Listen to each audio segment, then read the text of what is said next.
الرحمن الرحیم۔ السلام علیکم۔ جیسا کہ آپ جانتے ہیں کہ اس وقت سپریم کورٹ میں ایک انتہائی اہم مقدمے کی سماعت ہو رہی ہے، اور اس میں سویلینز کو کورٹ مارشل کرنے سے متعلق جو ہے وہ قانونی اور آئینی جو مختلف سوالات ہیں ان کا جائزہ لیا جا رہا ہے۔ بنیادی طور پہ اس مقدمے کو سمجھنے کے لیے ایک چیز جو ہے وہ بہت اہم اور ضروری ہے، وہ یہ ہے کہ فوجی عدالتوں کا قیام اور کسی سویلین کا کورٹ مارشل، یہ دو مختلف چیزیں ہیں۔ 2015 میں آرمی پبلک اسکول واقعہ کی بیک گراؤنڈ میں فوجی عدالتوں کا قیام ایک آئینی ترمیم کے ذریعے عمل میں لایا گیا تھا، اور اسے سپریم کورٹ میں چیلنج کیا گیا، لیکن سپریم کورٹ نے یہ بات ہولڈ کی اور یہ طے کیا کہ آئین میں ترمیم کا اختیار جو ہے وہ جو بیسک سٹرکچر تھیوری ہے آئین کی، اس کی بنیاد پہ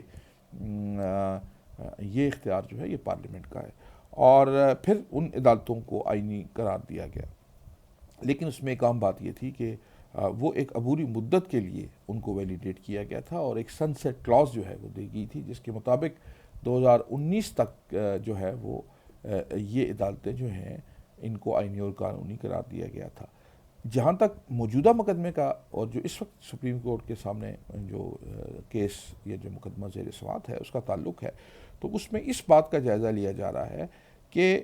پہلا اور بنیادی سوال یہ ہے کہ کیا قانون کے مطابق ایک سویلین جو ہے اس کا کورٹ مارشل ہو سکتا ہے، نمبر ایک، اور نمبر دو، دوسرا جو اہم سوال ہے وہ یہ ہے کہ کیا اگر ہو سکتا ہے تو پھر جو موجودہ واقعات ہوئے ہیں اور اس وقت جن لوگوں کی کسٹڈی جو ہے وہ دی جا رہی ہے کورٹ مارشل کے لیے، اور کیا وہ درست ہے یا نہیں ہے۔ اچھا، جہاں تک پہلا سوال ہے، اس میں جو آرمی ایکٹ ہے 1952 کا، اس میں یہ 21D ایک سیکشن ہے جس کے مطابق کسی سویلین کا بھی کورٹ مارشل ہو سکتا ہے۔ بنیادی طور پر یہ جو قانون بنایا گیا تھا وہ اس لیے تھا کہ فوج کے اندر کے جو انتظامی معاملات ہیں ان کو دیکھنے کے لیے جو ہے وہ اگر کسی کے خلاف کوئی کارروائی کرنی ہو تو اس قانون کے ذریعے سے کورٹ مارشل کیا جاتا تھا، لیکن ساتھ ہی ساتھ بعد ازاں جو ترمیم کی گئی اور یہ سیکشن 21D انٹروڈیوس کروائی گئی، اس کے مطابق اگر اس سلسلے میں کوئی سویلین جو ہے وہ بھی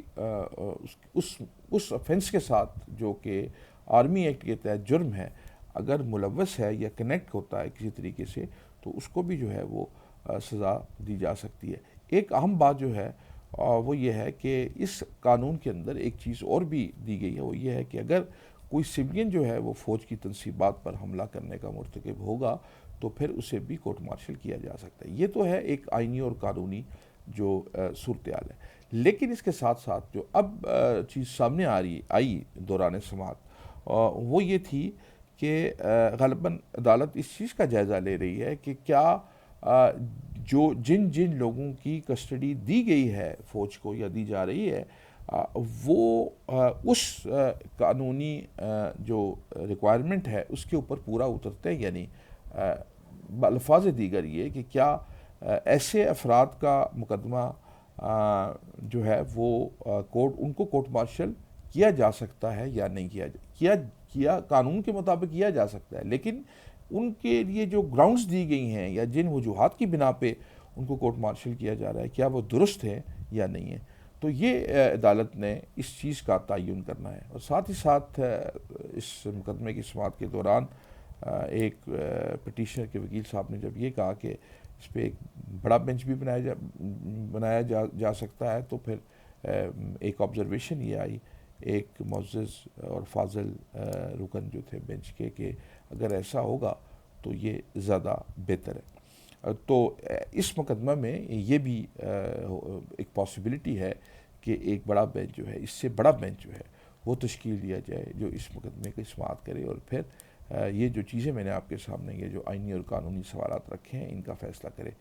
تو یہ تھی اب تک کی جو صورتحال جو سپریم کورٹ میں جو مقدمہ چل رہا ہے اس کے متعلق، اور پھر اس کے بعد اب یہ دیکھا جانا ہے کہ کیا جو ہے وہ عدالت جو ہے وہ اس مقدمے میں کیا جو فیصلہ جو ہے وہ کرتی ہے، کیا اس میں ایک بڑا بینچ تشکیل دیا جاتا ہے، یا پھر اس مقدمے کو میں ان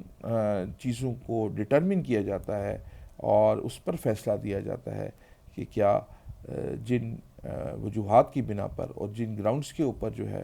وہ کورٹ مارشل کیا جا رہا ہے سویلینز کو، کیا وہ جسٹیفائیڈ ہے یا نہیں ہے۔ تو جو یہ مقدمہ آگے بڑھے گا تو اور اس کے جو مزید جو چیزیں سامنے آئیں گی وہ ہم آپ کے ساتھ شیئر کریں گے۔ میں آپ سے اجازت چاہتا ہوں۔ اللہ حافظ۔